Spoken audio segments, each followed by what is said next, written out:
Selamat siang semuanya, saya Adrianus dengan NIM 20G10051 akan membuat video reaction dari video yang telah diberikan tentang jalan terang. Dan saya akan jawab pertanyaan-pertanyaan ini. Apakah pendapat narasumber tentang pertanyaan kematian yang mendorong seseorang untuk hidup sempurna? Menurut narasumber, tentu saja itu disertai dengan paham bahwa kematian itu adalah titik puncak manusia mengambil keputusan yang terakhir.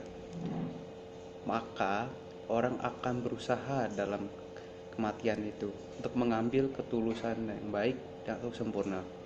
Lalu yang bisa menyatukan manusia dengan yang ilahi, maka dapat dikatakan bahwa kematian itu adalah titik sempurna. Maka narasumber berharap bahwa orang-orang sungguh memahami kematian itu sebagai pusat terakhir untuk menyempurnakan hidup.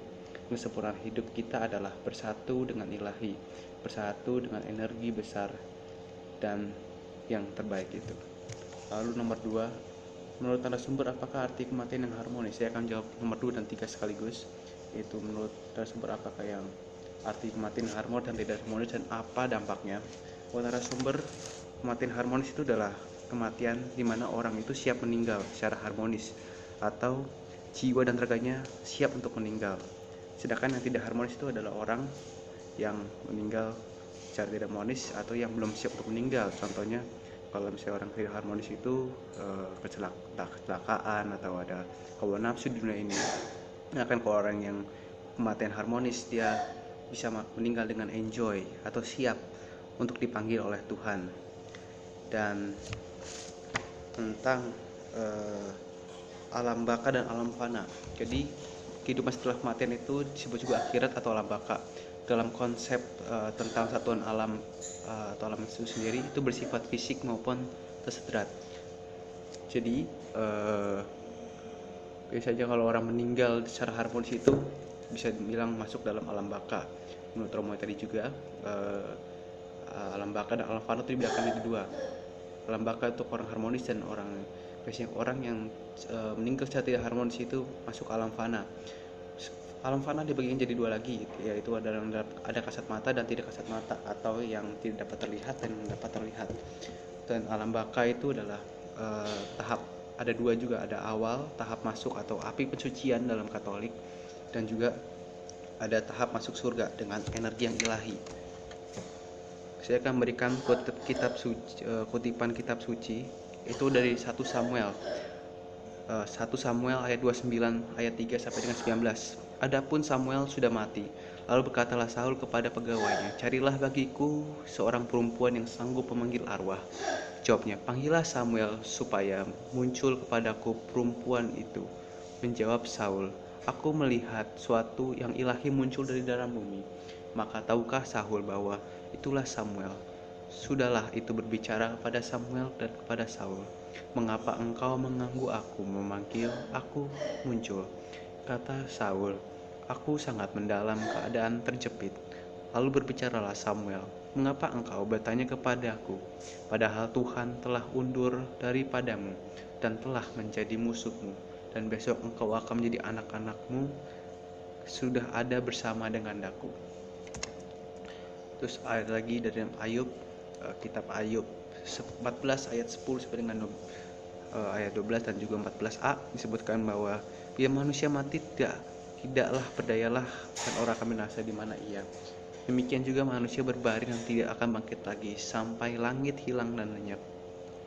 Maka mereka tidak jadar dan tidak terbangun dari tidurnya. Kalau manusia mati, dapatkah ia hidup lagi? Dan juga dari Mazmur 146 ayat 3 sampai dengan 4 yang menyatakan bahwa janganlah percaya kepada para bangsawan, kepada mereka manusia yang tidak dapat memberikan keselamatan. Apabila nyawanya melayang, ia akan kembali ke tanah. Pada hari itu juga lenyaplah maksudnya. Jadi itu perbedaan alam fana dan alam baka menurut agama saya, agama Katolik. Dan terakhir, apa yang dilakukan manusia agar mendapat keselamatan sejati?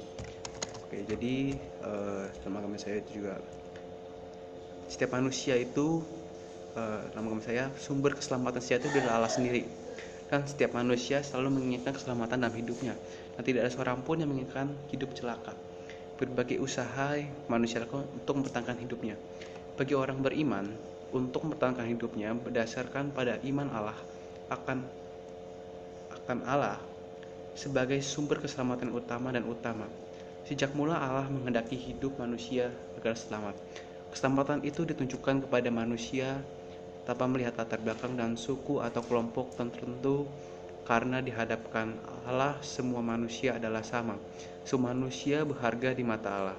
Namun dalam kenyataannya dalam hidup sehari-hari yang kita jumpai, banyak orang-orang pada zaman sekarang ini yang hidupnya semakin menjauh dari kehendak Allah, yang beranggapan bahwa hidup di jalan tanpa Allah. Berbagai pandangan sumber keselamatan misalnya sebagai berikut. 1. Keselamatan bersumber pada barang duniawi. Keselamatan hidup diukur dari ciri kemampuan seorang untuk mengumpulkan harta benda, barang-barang duniawi. Mereka tidak membutuhkan lagi Allah karena segala sesuatu di dunia ini dapat diatasi dengan harta yang mereka miliki. Yang kedua, keselamatan bersumber pada kekuatan gaib. Dalam dunia modern ini kita masih menjumpai masyarakat yang menentukan keselamatan pada kekuatan gaib. Kekuatan gaib ini dianggap mampu menjauhkan malapetaka, memberikan rasa aman, dan memberikan jaminan keselamatan hidup. Kekuatan gaib dipuja sebagai sumber keselamatan hingga kehendak Allah dilupakan. Ketiga, kemajuan ilmu pengetahuan dan teknologi sebagai sumber keselamatan. Ada bagian orang yang beranggapan bahwa ilmu pengetahuan dan teknologi itu sebagai sumber keselamatan. Mereka mengantungkan hidupnya kepada ilmu teknologi dan alat-alat kesehatan. Dengan kemajuan itu mereka dapat memperpanjang usia hidupnya. Mereka mulai lupa bahwa hidup dan mati adalah milik Allah dan tak ada seorang pun yang dapat melawan Allah. Kepercayaan pada kekuatan gaib dulu juga pernah disaksikan diri oleh Rasul Paulus ketika ia mengabarkan Injil ke Athena. Kisah Rasul 17 ayat 16 sampai dengan 34. Kepercayaan orang-orang Athena terhadap patung-patung berhala ini diyakini kuat. Setiap kekuatan gaib di mana anggap mampu melindungi hidup mereka, seperti hasil Paulus.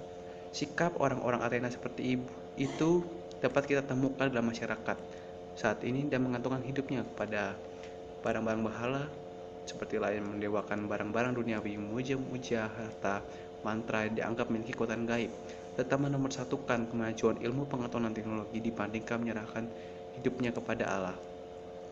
Sebagai seorang beriman, kita seharusnya meyakini bahwa Allah adalah sumber keselamatan sejati dan tidak ada kekuatan lain yang menyelamatkan selain kekuatan ilahi. Karena dari situ dikatakan dalam kitab Yesaya bahwa Akulah Tuhan, tidak ada juru selamat lain daripadaku. Oke, sekian dari saya, Adrianus. Terima kasih.